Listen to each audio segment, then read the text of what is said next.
ஐயோ கால் என்ன கீழே விழுந்துட்டீங்களா? சரி வாங்க வாங்க பார்த்து வாங்க. ஒரு நிழல்ல போங்க. எப்படி இருக்கீங்க? நல்லா இருக்கு. கீழே விழுந்துட்டீங்க நாங்க அதான் சரி பாத்து. ஐயோ என்னாச்சுக்கா? டாக்டர் பாருங்க, முதல்ல டாக்டர் பாருங்க. நான் பணம் தர முதல்ல டாக்டர் பாருங்க. அதனால சரி வந்து பார்த்துட்டு போயிடுவோம் அப்படிங்கிறதுக்கு தான் வந்தேன். உடம்பு சரியில்லாம இருந்தையா, அதுக்கப்புறம் இப்பதையா கொஞ்சம் நல்லா இருக்கு. கவலைப்படாதீங்க அக்கா. இங்க பாருங்க, அன்னைக்கு சொன்னதான் இன்னைக்கு வாழ்க்கையில உங்களை தான் நான் நிறைய பேருக்கு முன் உதாரணமா சொல்லிட்டு இருக்கேன். முதல்ல உட்காருங்க, இருங்க அதுல உட்காருங்க, இருங்க உட்காருங்க. நீங்க முதல்ல உட்காந்துக்கோங்க, நீங்க உட்காந்துக்கோங்க, மெதுவா உட்காருங்க. கை பிடிச்சுக்கோங்க, அப்படியே கையை பிடிச்சுக்கோங்க, கையை பிடிச்சுக்கோங்க, மெதுவா பிடிச்சுக்கோங்க. உட்காருங்க, மெதுவாக்கா. எல்லாரும் இந்த அக்காவை பார்த்துக்கோங்க. உலகத்துல எனக்கு அந்த கஷ்டம் இருக்கு, இந்த கஷ்டம் இருக்கு, எனக்கு இருக்க கஷ்டத்துக்கு மேல வேற கஷ்டமே இல்லைன்னு சொல்றோம்ல. இந்த மாதிரி இவங்களை எடுத்துக்கோங்க. கை கால் இன்னைக்கு வராது, கை உங்களுக்கு வராது, கால் நடக்க முடியாது, தாங்கி தான் நடப்பாங்க.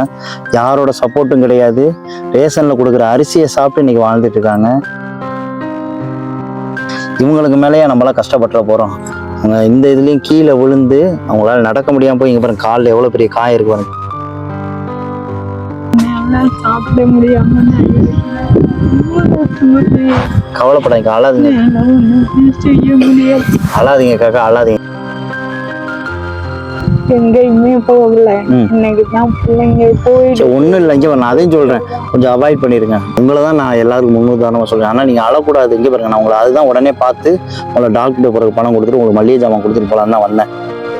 சில கால் தயம் நடக்க முடியல, வீட்டுக்கும் வாசலுக்கும் கூட நடக்க முடியல. கவலைப்படாங்க, இதுவும் மாறும். சரியா, இதுவும் மாறும். உங்க தன்னம்பிக்கை உங்களை நடக்க வைக்கும், திருப்பி நடக்க வைக்கும். டிடி போட்டாதான் சரியாகும். டிடி போடலைன்னா இது உங்களுக்கு சரியாகாது. இல்லைன்னா வீக்கமாவே பெருசாவே இருக்கும். மாசம் அரிசி மளிகை ஜாமான் பொருள் எல்லாம் இருக்கு. சரியாக்கா? குழம்பு வைக்கலையா? குழம்பு வைக்க சரி, நீங்க நல்ல குழம்பு வச்சு சாப்பிடுங்க. சரியா? இந்தாங்கக்கா, இதுல பணம் இருக்கு. சரியா? இந்த பணம் உங்களுக்கு தான். பணத்தை தங்கச்சி வந்து கொடுத்துட்டு நீங்க போங்க. ஆட்டோக்கு நான் பணம் தந்துடுறேன், ஆட்டோக்கு தனியா வச்சுக்கோங்க. போய் பார்த்துட்டு ஒரு ஊசி போட்டேன்னு எனக்கு சொல்லணும். சரியா? டாக்டர் போய் காமிங்க, உடனே சரியா டிடி போட்டு அந்த வீக்கை விட்டு உங்களால நல்லபடியா நடக்க முடியும். சரியா? நீங்க நடக்கவே முடியலன்னா கூட திருப்பி நீங்க நடந்து வந்து காமிக்கணும் என்கிட்ட. சரியா? டாக்டர் என்ன சொல்றது, நான் சொல்ல உங்களால நடக்க முடியும். சரி, கவலைப்படாதீங்க. சரியா? முதல்ல சாயங்காலம் உங்க தங்கச்சியை நான் வர சொல்றேன். அவங்கள வர சொல்லி கூட கூட்டிட்டு போய் நீங்க பாருங்க. பார்த்துட்டு ஊசியை போட்டுங்க. டிடி போட்டா சரியா போகும்.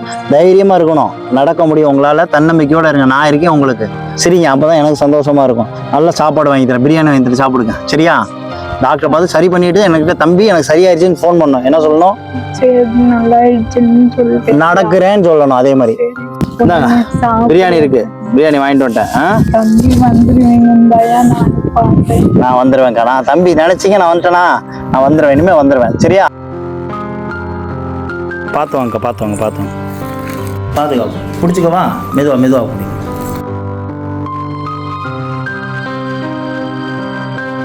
பாருங்க. இவங்கள மாதிரி மனிதர்கள் கஷ்டப்படுறதுக்கு மேலே நம்மளாம் கஷ்டப்பட போகிறாங்க பாருங்க. ஒரு நேரம் சாப்பாடை கூட அவங்களால நிம்மதியாக சாப்பிட முடியல. இதெல்லாம் கடவுள் பெரிய கஷ்டம் கொடுத்துட போகிறாரு.